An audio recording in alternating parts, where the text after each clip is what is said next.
Law enforcers of Reddit, what is the craziest you'll never believe me story that a suspect victim told you that actually turned out to be true? Couple of rednecks on suspicion of murder tried to sell me on some ridiculous story. Said a group of college kids just showed up and started killing themselves all over their property. They must have thought I was some kinda moron to believe a story like that. I investigate workplace discrimination complaints. One guy worked for a government morgue. He claimed his boss was stealing embalming tables. Who steals embalming tables? I thought. Turns out, the boss was selling them to funeral homes and pocketing the profit.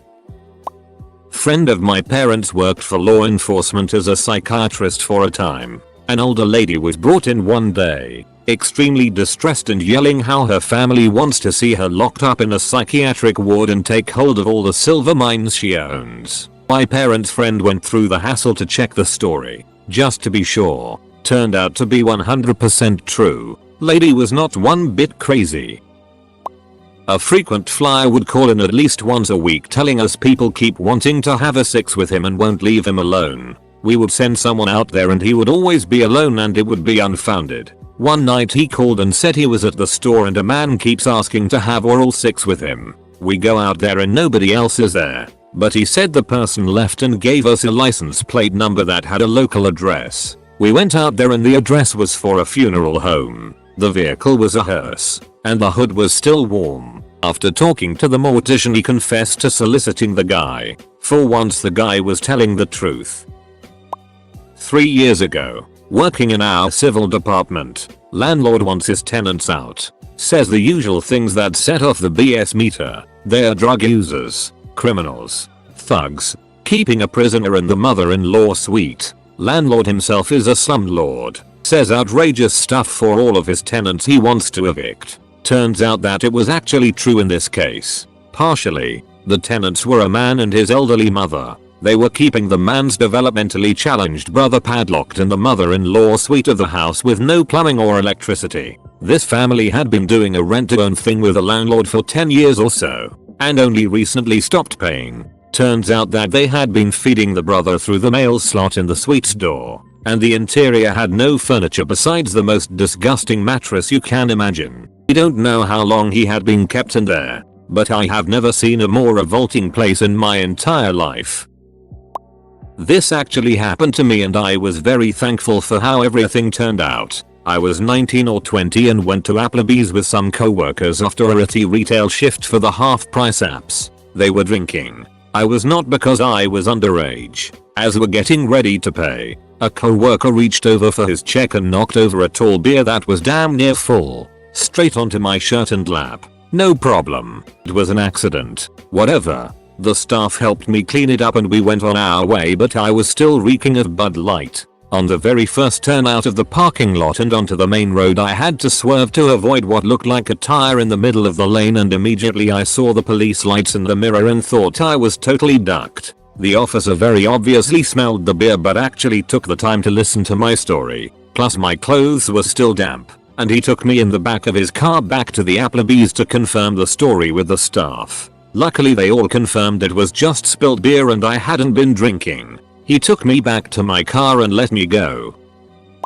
So, dispatch advises my partner and I have a 911 call, where the caller advises there is a pilot who parked a plane in his yard and then went to the nearby bar. Dispatch advises the caller doesn't speak conversational English and the call was translated via a translation service. Knowing the address is on a lake, I assume there is a mistranslation. Someone probably drove a boat up to his dock and went to the bar. Partner calls me. He's on the ITA, and going to be a minute. He assumes the same thing regarding translation that I do. That's cool. I arrive first. Holy it. It's an actual plane. In his driveway. Specifically a seaplane. Apparently it was driven up the boat ramp, turned off into his driveway, and shut down. I call my partner. Yeah. You need to come here and see this it. Go to the bar. Who owns the plane?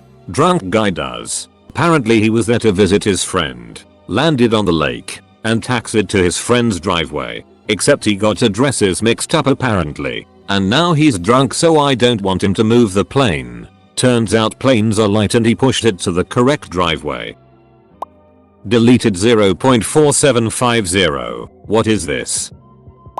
Read this in the local paper. I live in a small town in Australia. This guy was out fishing in the bush when an elephant goes running past. So he reports it to the police, who proceed to laugh and ask what he's been smoking. The next day someone came in to report a missing elephant. It turns out some circus elephants had been retired to a local farm. Wasn't me, I thought it was funny. My two buddies hike at night, IDKY, and in our state you get trespassing for being out after dark in parks. They see a park ranger they assume looking for them since they parked in the lot. After backtracking about 1.5 miles they have this dumbass idea. The one buddy starts running up the trail screaming, "Help, there's a bear chasing me." The other buddy is running up the trail making a bunch of bear noises. IDK what those would be. As my buddy is reaching the ranger he's like, "Run the other way, there is a bear." The ranger runs out of the woods with him, lol. You wouldn't believe how many calls we get about people accusing someone else of tricking them into drinking pee. It happens at least once a month and sometimes once a week. One time it was true and we went after the guy. Some prankster called a hotel, got a guest to think he had an STD and needed to bring a cup of pee down to the front desk. He told him not to cause an alarm, so just put it on the desk and walk away. Then the guy called the front desk and said that he was a sports drink CEO and had a new energy drink for him to test out. Guy drank pee. It went viral and there have been a few copycats out there. There is nothing funny about making someone drink pee, people.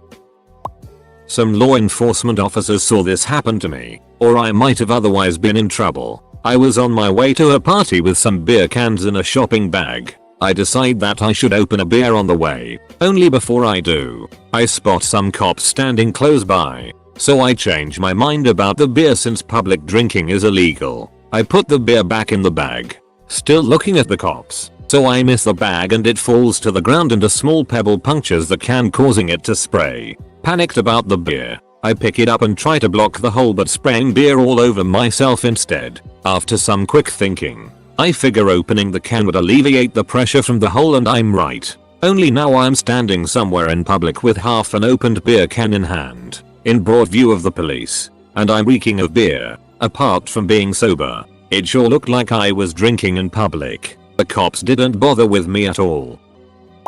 Night shift in an extremely rural part of the home counties in the UK. About 3 AM on a Wednesday, call comes in that someone has pulled up to the victim in a white Range Rover, jumped out and held our informant up with a sawn-off shotgun, and their iPhone was taken about 30 yards from their own front door in a quiet residential street. Turn up to the informant's address and I weirdly remember the street but can't place it. I go inside and the informant is on the internet looking at new iPhones. Slightly suspicious. We talk and he tells me what happened. He doesn't seem at all fazed. As we are talking I remember the street as I was there a few months ago for a burglary a few doors down and had recommended the owner get CCTV. I go over there and sure enough there's a CCTV camera above his garage. I wake him up and view it. Sure enough it happened. Everything.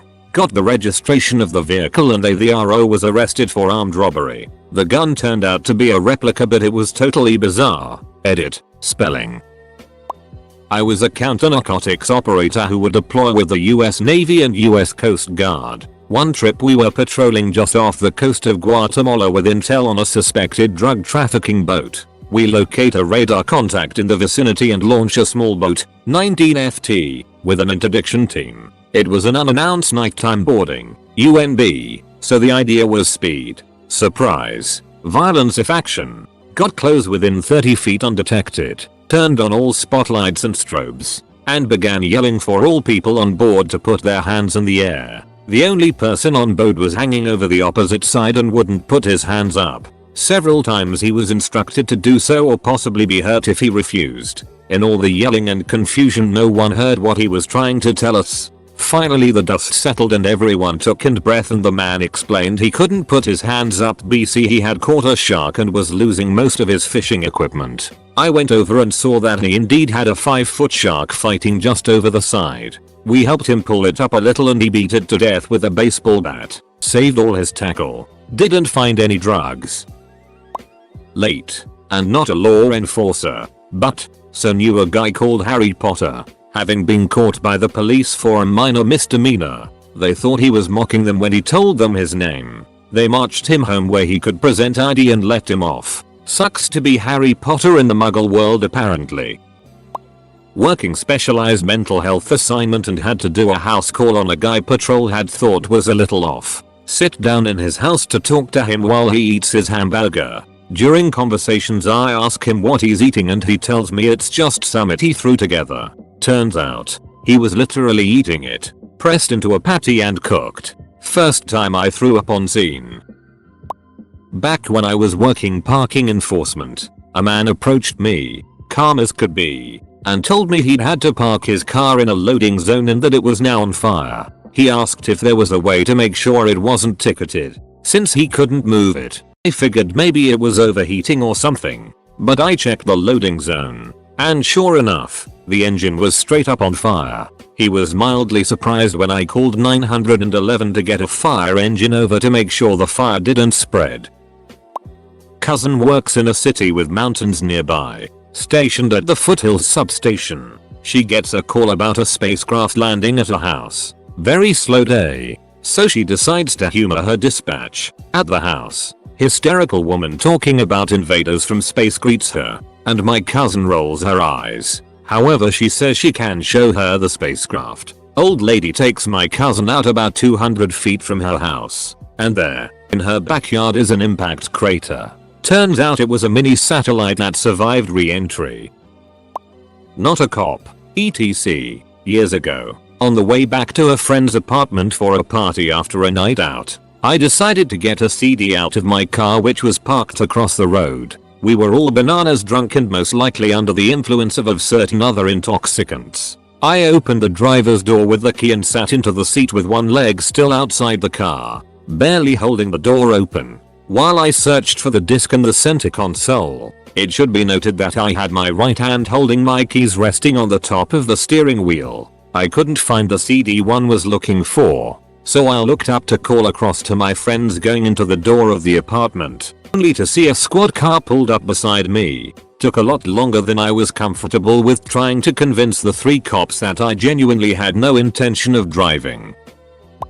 I was the "you'll never believe me" suspect in this situation. I just got home from a bar and got a call at 11:30 at night. It was the alarm company at my job saying the alarm was tripped and they couldn't get a hold of my manager. I'm cocky because I'm drunk, so I figure I'll head down there myself and beat up the burglars. The store was about half a mile from my apartment, so I throw on my hoodie and sprint over there. The burglars had cleared out by the time I got there, and the front window was smashed in. I go in and turn off the alarm, and when I walk out there is a gun in my face. In my haste to get to the store I forgot all of my IDs. So the cop finds a busted window and a drunk guy with no ID dripping in sweat wearing a dark hoodie claiming he works there. Somehow I ended up convincing him and he barricaded me in there while I slept on the floor until my manager got in. Not a police officer personally, but my daddy's. Anytime somebody asks him about his craziest story, this is his go-to. Some backstory: a guy flew into the city when near from out of state and rented a Jeep to drive for the time he's in town. The guy takes the keys to the car, unlocked the door, and at first he was a bit thrown off because he found an empty coffee mug in the cup holder. But the guy just assumed that they forgot to take it out from the last time somebody rented the car. After his time in town, he came back to the parking garage only to be met with police officers yelling orders for him to get on the ground. Confused, the man obliged. Later, while questioning him, I learned the second part to the story. Car manufacturers will sometimes make multiple cars work with the same key, so every single car doesn't have a unique key. The chances of this happening are insanely low. But the key that was given to him for the Jeep he was supposed to rent also was one that worked with the Jeep the guy had taken. To prove that he didn't mean to take the car, he put the key into the ignition, and sure enough, the key worked with both cars. Might have gotten a few details wrong, but it's still a crazy story. Someone called 911 on another for not picking up their dog's it. Brother-in-law is a police officer in St. Louis area. He was patrolling late one evening and noticed a car in an otherwise vacant church parking lot. He sat and watched the car slowly circle the interior of the parking lot over and over and over again. Turns out the driver was drunk. He had somehow managed to make his way into the parking lot but couldn't figure out how to exit. I was the one with the crazy story. One late night I'm driving through downtown Spokane, WA, and as I'm zooming through an intersection I see the biggest porcupine I've ever seen. It was as big as a Volkswagen. I turned a corner and as I'm parking I noticed 2 cops standing there. I yell at them to come over and I start blubbering about seeing a giant porcupine. One cop gets behind me and the other gets really close to my face. So I say, I'm not drunk or high. There is a huge ducking porcupine walking down Sprague that someone is going to hit. They reluctantly follow me to the parking lot. As we round the corner the in-my-face cop visibly jumps and gets on the radio to call animal control. They later assured me that they weren't going to tase me, but they would have been pissed if they hadn't seen the biggest goddamned porcupine in the Northwest.